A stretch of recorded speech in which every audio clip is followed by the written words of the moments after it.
Hi hello welcome back. നമുക്ക് വിഷുവിന് എന്തായാലും ഉണ്ണിയപ്പം ഉണ്ടാക്കണമല്ലോ അല്ലേ. നമുക്ക് അരിയൊന്നും അരയ്ക്കാതെ പെട്ടെന്നൊരു ഉണ്ണിയപ്പം ഉണ്ടാക്കിയെടുത്താലോ? ഇൻസ്റ്റൻറ്റ് ഉണ്ണിയപ്പത്തിൻ്റെ റെസിപ്പി നമുക്ക് കണ്ടാലോ?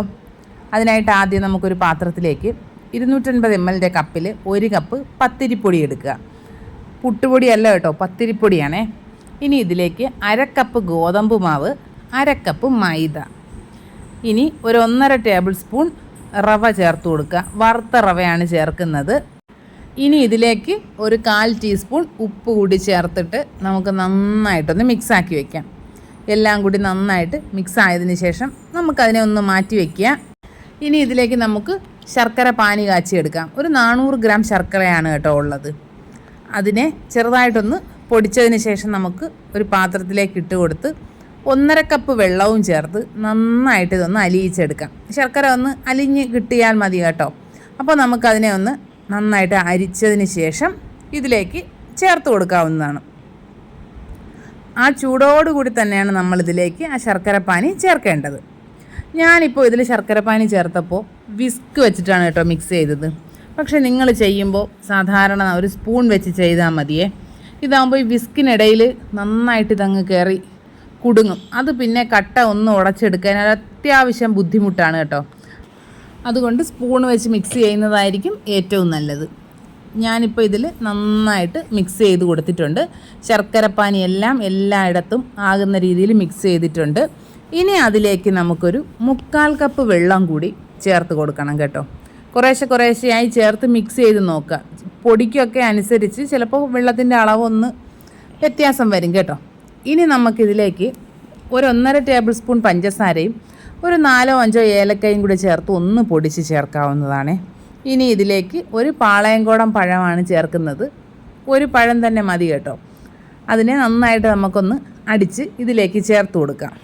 ഒരുപാട് പഴം ചേർക്കേണ്ട, പഴത്തിൻ്റെ ടേസ്റ്റ് മുന്നിട്ട് നിൽക്കും കേട്ടോ. ഇനി ഈ പഴം കൂടി ചേർത്തിട്ട് നന്നായിട്ട് മിക്സ് ചെയ്തെടുക്കുക.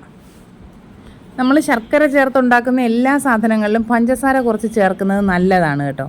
അതിൻ്റെ ആ ഒരു ടേസ്റ്റ് ഒന്ന് ബാലൻസായി കിട്ടാനായിട്ട് നല്ലതാണ്.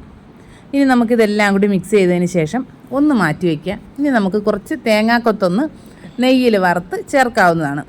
തേങ്ങാക്കൊത്തും കുറച്ച് എള്ളും ചേർക്കുന്നുണ്ട് കേട്ടോ. നിങ്ങൾക്ക് തേങ്ങാക്കൊത്ത് ഇഷ്ടമില്ലെങ്കിൽ അത് ഒഴിവാക്കാവുന്നതാണ്. ഞാനിപ്പോൾ ഇതിൽ തേങ്ങാക്കൊത്തും എള്ളും കൂടി നന്നായിട്ട് വറുത്തൊന്ന് ചേർത്ത് കൊടുക്കുന്നുണ്ടേ. അതിൽ നെയ്യ് ചേർക്കുന്നില്ല കേട്ടോ. നെയ്യിൽ നിന്ന് തേങ്ങാക്കൊത്ത് മാറ്റിയതിന് ശേഷം അത് മാത്രമാണ് ചേർക്കുന്നത്. നിങ്ങൾക്ക് വേണമെങ്കിൽ ആ നെയ്യോട് കൂടി ചേർക്കാവുന്നതാണേ. ഇനി ഇതും കൂടി ചേർത്തതിന് ശേഷം നന്നായിട്ട് മിക്സ് ചെയ്ത് കൊടുക്കുക. ഇനി ഇതിലേക്ക് 1/4 ടീസ്പൂണിൻ്റെ പകുതി ബേക്കിംഗ് സോഡ ചേർക്കുന്നുണ്ടേ. അതുകൂടി ചേർത്തിട്ട് നന്നായിട്ട് മിക്സ് ചെയ്യുക. ബേക്കിംഗ് സോഡ ചേർത്തിട്ട് നല്ലതുപോലെ മിക്സ് ചെയ്യണം. ചിലപ്പോൾ അത് കട്ട പിടിച്ച് കിടക്കാനുള്ള സാധ്യതയുണ്ട്. ഇതാ നമ്മുടെ ബാറ്റർ റെഡി ആയിട്ടുണ്ട്. ഇനി നമുക്ക് ഉണ്ണിയപ്പച്ചട്ടി അടുപ്പിലേക്ക് വെക്കുക. അതിലേക്ക് എണ്ണ ഒഴിച്ച് കൊടുത്തിട്ട് നന്നായിട്ടൊന്ന് ചൂടായി വരുമ്പോൾ നമുക്കതിലേക്ക് മാവ് ഒഴിച്ച് കൊടുക്കാം. സൈഡിൽ നിന്ന് മാവ് ഒഴിച്ചതിന് ശേഷം ഏറ്റവും ലാസ്റ്റ് വേണം കേട്ടോ നടുക്ക് മാവ് ഒഴിക്കാനായിട്ട്. ഒരു സൈഡ് കുക്കായി കഴിയുമ്പോൾ തിരിച്ചിട്ട് കൊടുക്കുക. ഫ്ലെയിം കൂട്ടി വെക്കരുത്. നമ്മൾ ചൂടെപ്പോഴും കൺട്രോൾ ചെയ്ത് വേണം വെച്ചിരിക്കാനായിട്ട്. ഇനി നമുക്കതിനെ തിരിച്ചിട്ടിട്ട് ഒന്ന് ആ ഭാഗം കൂടി നന്നായിട്ടൊന്ന് ബ്രൗൺ കളറായി വരുമ്പോൾ കോരി മാറ്റാവുന്നതാണ്. അത്യാവശ്യം ഒന്ന് കളർ കൂടി പോയിട്ടുണ്ട്. നമുക്കത് പെട്ടെന്ന് തന്നെ കോരി മാറ്റാവുന്നതാണ്.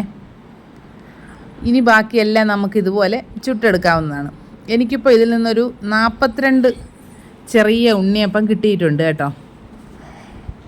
അപ്പോൾ എല്ലാ കൂട്ടുകാരും ഈ വിഷുവിന് തയ്യാറാക്കി നോക്കുക. വീഡിയോസൊക്കെ ഇഷ്ടമാകുന്നുണ്ടെങ്കിൽ ചാനൽ സബ്സ്ക്രൈബ് ചെയ്ത് സപ്പോർട്ട് ചെയ്യേണ്ടതാണ്. വീഡിയോസ് ലൈക്ക് ചെയ്യുക, കമൻറ്റ് ചെയ്യുക, ഷെയർ ചെയ്യുക. ഇനി നമുക്ക് മറ്റൊരു അടിപൊളി വീഡിയോ ആയിട്ട് ഉടനെ തന്നെ കാണാം. അതുവരെ എല്ലാ കൂട്ടുകാർക്കും ബൈ.